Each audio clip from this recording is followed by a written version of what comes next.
box, it'll swap between all of us. Okay, so selecting my box, sharing my screen. Felt like I did nothing, but I did Inbox. Okay. Yeah, all I did was So, diet. let me get this big here. It is close. Grab that. I'll pop this out. The keeper. There we go. Okay, can you guys see this okay? Yeah, it's all right. It's a little bit small, but it gets the idea across. So here is, it's listed as a state chart or state diagram for an order management system, right? So we have the initialization over here with the little, in fact I can do my mouse to show. Wait, you have state diagrams? I thought you had sequence. I had state. Okay, never mind. I like state diagrams. I don't like sequence diagrams. I'm just correcting myself from what I said earlier. Oh, You're good. okay. All right. So we have the initial state here and the ending state that are represented by these two dots that you can see. And then for each change that happens within the object, we have a box that shows what state it's in. So it starts idle, we send our request, then you select what order type you want, you confirm the order, you dispatch the order, and then it also has a fail state here that comes down from the send order request if it fails. So the final state ends up in the same spot, but it's just basically, I don't really, and maybe you'll elaborate on this, I don't really understand the difference between this and sequence diagrams because it seems to be showing the sequence of events that we click through, but I get the sequence ones are the ones with the long bars, right, that show stuff moving back and forth between the requests or whatever that's done within the application. So this basically just shows what state the object is in as we're manipulating it and moving through our code. So if anyone wants to add to that, please do, because I am not good with these. So really quick, just a state and sequence diagram. A sequence diagram is actually pseudo-coded. So it should be like, for every box and line, it should be a class. With each line between each of the classes, code going back and forth through a user interaction. A state diagram is, here's the initial state. When the user does this action, this is the state the machine goes into next. And does that all the way down to the end of it. So that's like the biggest difference. So this is the correct documentation for this kind of stuff.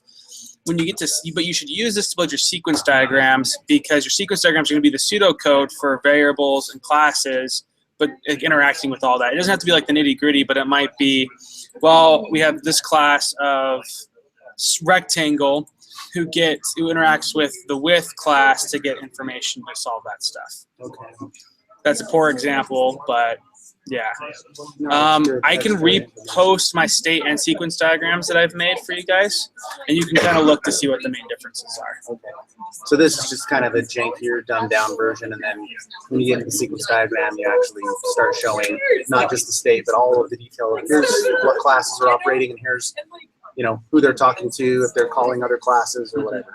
I wouldn't call them a dumbed down version, because these, when you get into more complex like systems, a state diagram too also indicates if it has to interact with a different piece of hardware or something like that.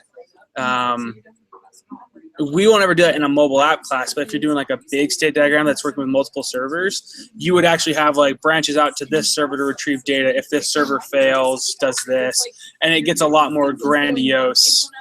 Whereas a sequence diagram, you wouldn't see that. It'd just be like, oh, so here's the function that calls that, here are the three variables that are passed into it, and here's the interaction. But yeah, so that's a state diagram. I mean, you got them pretty well. I'll reshare mine on the group page so you can see that. Okay. So I'll stop sharing my screen then, and someone can take control if they wants to. What did you have, Eric? Sequence diagrams, but I already did that. It's posted on the on the page. So I actually went in, and because I already did that, it's posted on our group. I went ahead and I did JUnit testing. Gotcha. Well, Jason's got JUnit for this week, and so you guys can decide. I mean, I could explain it and you could share, or you both can do it. But yeah, I'll just do my code and then share what I did. I'll Okay. explain it how I understand it. Yeah. And I'll pipe in and then I'll show my code. I can use multiple explanations. That's a fact. Yeah. J units aren't that hard. Yeah, they're not. Everything that in hard. this class is hard for me. I broke the J Well- units on mine though. Yeah. Yeah, I wrote something wrong. I I've broke used it. J I fixed unit it, but I for broke it. So you guys are probably too 260s. young to remember Beavis and Butthead. No, I know Beavis and As soon as you Butthead. said know. J unit, I was like, yeah. You said. Jason, how old are you again, We'll just Jason? edit that out, brother. 26. That's right. I'll be 27. So yeah, next he's month. got better memory than I do. I was probably on the tail end of when that stuff was popular. Because I'm 24, almost 25. Yeah, So. Beavis I'm Butthead. old, so it's right during my generation. Mine goes, yeah. 35. I'm a. It sounds bad You to guys- say, but I'm You American. guys are Like, young bucks. in terms of my inappropriate cartoons, we got American Dad, Family Guy, and the Futurama are the ones from Yeah. South Park. That's kind of all the new age. South Park. I don't care for, but I do like Futurama. Yeah. I don't watch TV anymore unless it's to watch Yeah. BYU Cougar football, which is hit or miss. I don't watch football. That reminds me, I have an ASU football game to watch this weekend. I have a BYU game, but I probably won't because it's versus Southern Utah University. Who cares? All right, sorry, I totally Anyways. sidetracked. Yeah. with Beavis and Butthead. Enough football. Yeah, anyways. But the tech is going to be like, what are these guys talking about? It's all right. We're just having to just a time skip This is how from the our video to the next part of the meeting. meetings go. So go ahead, All right, want me to go? Eric. Can't be as bad as the infinite screens. I don't know if you were here for that recording. Yeah, I was here for the infinite screens. That was fun. It's okay, other groups There's my There- screen. do that. Not My yet. So, I believe it is. They just hit the button. Yeah, so you have to click on I his. have to click You have to his. click his box to show it up. okay. That's you have control over the screen. So Right. So JUnit testing is just a way for us to test our program to make sure that it's working correctly, such as our logic. And so what I did with mine is I created an application for the previous thing I did. Basically, it was a calculator. So what I did to test this and to basically demonstrate JUnit is I came into these 3 classes I made, and I basically made a public int, subtraction, int I, and j, and then I returned I minus j, and then I made one for multiplication, division, and addition. And then I made my JUnit. Basically, what you do is you have to come over to wherever your package is, right click, come down and you go new, and then you do a JUnit test case, and then you basically give it a name. And once you hit finish, it'll create this file, and then you need to create your test. And this right here is where you create your test. And then in my case, basically, I create a public void test multiply to test my multiplication class. And then within it, I'm calling my multiplication class. I'm passing 2 and 5 into I and And J. then, yeah, and I'm passing 2 and 5 into I and J. And this assert equals, I basically, 2 times 5 is 10. And then the multiplication is basically calling this. quick question for both of you guys. Yeah. Do you know what framework version of JUnit you're using? They just idea. released 5 and I updated it on accident, and assert equals is deprecated. Huh. So I think in Uh-oh. 4 it's fine, but in 5, yeah, and I couldn't find the way to do it in 5. So No, I haven't updated anything, and this is just what came when I downloaded Eclipse. okay, so So you guys are probably basically- running 4 then. Sorry. Yeah, Yeah, but basically I did that for my subtract class, my division class, my addition class. And then when you hit run on this JUnit, what happens is it runs this, and then it comes up with errors, or if it doesn't have errors, it's green, and then you'll get a run 4 out of 4, and then the arrows would be red if there's errors in it. So as So, long as the multiplication equals what your assertion was, it Yeah. comes back saying success. so basically it's testing my logic to make sure it's correct. So for example, if I come in here to this subtraction, I put like 5 into here and then I run it, You'll get a failure. I'm subtracting. I got a failure and it's red. And then Does it it, mark it down below? Oh yeah, test subtract. yeah, and then it marks it. So that way you can kind of test your program and find out if there's any errors in it. Mhm. And that's what JUnit is doing. Unit. And PCR Anyways, that's all I did for JUnit. That's just my understanding of it. Well, like free I'll pass it over to you. Let me get your screen, Jason. hold on, I'm not screen sharing yet. I don't know if I should teach because it's basically what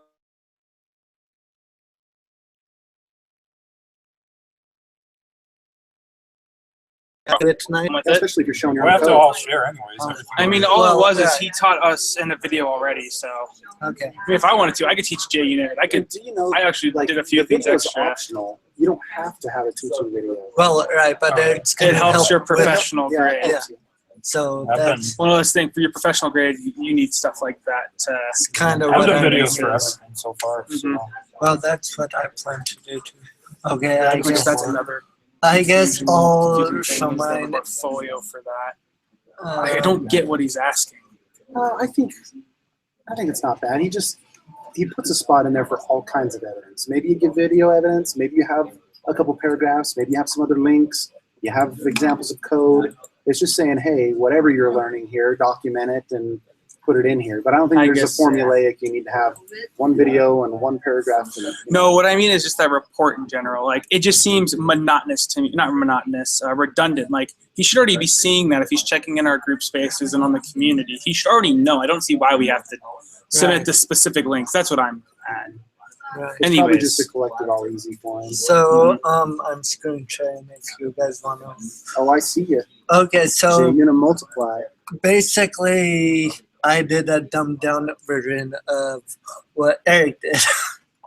So basically, I just a JUnit is just a test that runs against your code logically. So it just makes sure, yeah, your logic's right. So I just made a simple multiplication program right here. So it takes number 1 and number 2, multiplies them together, assuming that make sure PCR takes you know what you're multiplying. and like Asian. What I separate just like I said, it's a dumbed down version, really simple. So this is the JUnit, and it's basically checking if the logic is right and running it. It basically shows you that my logic's right for my program. And just like Eric said, if you change one small thing and try to run it, it's going to fail. And it's going to tell you what program fails. Or, yeah. So I'll just change it back. Control Z. And that's basically what JUnit is. It's not very hard. It's very, very simple. It's a really good thing to use while programming. It shortens your code. It makes it quicker. I mean, so yeah, that's what I got from JUnit. I heard it's so simple even Brandon can do it. Is there anything you guys want to add to it? I'll have a video up at the end of this week. It's gonna have like a sequence of stuff being recorded. This will be the first one I cover because there's actually more you can do with JUnit than just passing in values. You can actually test how long it takes to run your code. Which it gives you the runtime there next Oh to it. yeah, I gave Yeah. the runtime next to mine. Well, you could actually time it, and you could Right. say if it doesn't run at a certain level, you can fail the test. Yeah, There's also some things doing that, like if you run a test at a certain point, you say you want all the tests to run at a certain time. If it doesn't complete in that time frame, it'll fail all 4 tests. I'll talk about that stuff when I pull that one out. and you talked to me a little bit about that too. Yeah. But like I said, this is just a very, very basic. hmm Just like all coding topics, there's multiple things you can do with. Well, and JUnit's a very big framework. Like I was trying to, let's see what I can learn. I was like, holy crap, there is pages and pages and pages and pages of things I could do. I'd love to say that I'm up for the deep dive, but I'm like, if I can just get enough that you'll agree that I understand. Right. Okay. Right. Yeah. Okay with that. And Anyways. it's easy enough to. If you want to switch to mine, I can cover system level tests. I got you there. Cool. So system level tests and JUnit tests actually go hand in hand. There's 4 stages of testing in extreme programming. I just covered this in the project management class with the students at TA. But you have basic testing, which is what you do every time you run the code to make sure it's compiling correctly and that you can pass in some values and comes back out. Then you have JUnit testing, which is level 2, which we just talked about, testing the specific classes of code to make sure they work. And then level 3 is system level tests. Basically, a system level test is you look at your use case documents and your state diagrams, and you go, all right, I'm going to give this to a developer who didn't work on the program and have them run a test. So if you notice here, this is just a basic document. It's built from the example in Brother Barney's book. It was the simplest and easiest of all the ones I found online, and it's pretty straightforward. It's basically your person who tests. They put their name and the date in there. For each case, you have a scenario or a purpose you're trying to accomplish, and this would be what you'd pull from like your either your use case diagrams or documents. This is what the user is trying to do here. The prerequisites, same thing from the use case document. You go copy that section out, you throw it in here. It says, okay, here's what it is, go do it. And then all you do is using the sequence, or not the sequence, the state diagrams and the use case documents, you say, okay, user, do this first step. This is what should happen. Tell me, did it pass? Did it fail? Or can you not tell me because you can't see the result of this step? And then leave any comments about it. So for instance, select the add tracker icon. This is for the app I've been using for all of my UML, which is the bank app. So if I hit add tracker, it should display a page. Did it pass, did it fail, or is it not needed? And so from there, they just put in their comments. Yeah, it showed up. No, it didn't show up. It showed up, but it took like 10 seconds to load, which is a really long time. And they just go through the list and they just do it.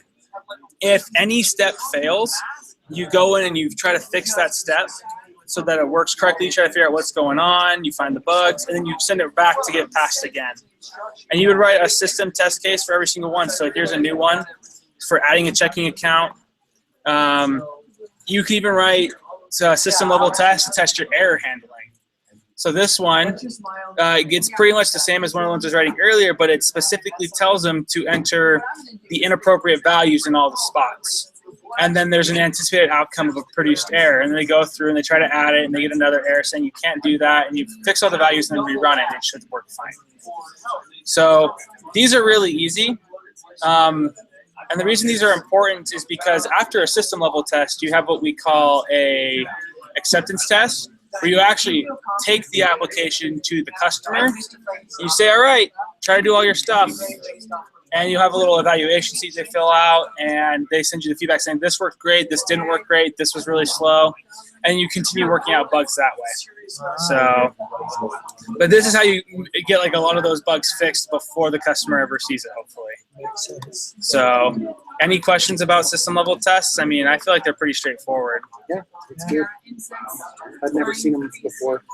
Me neither. Other than the section of Brother Barney's book, but I haven't done more than just read that. Yeah, I've seen them a little bit.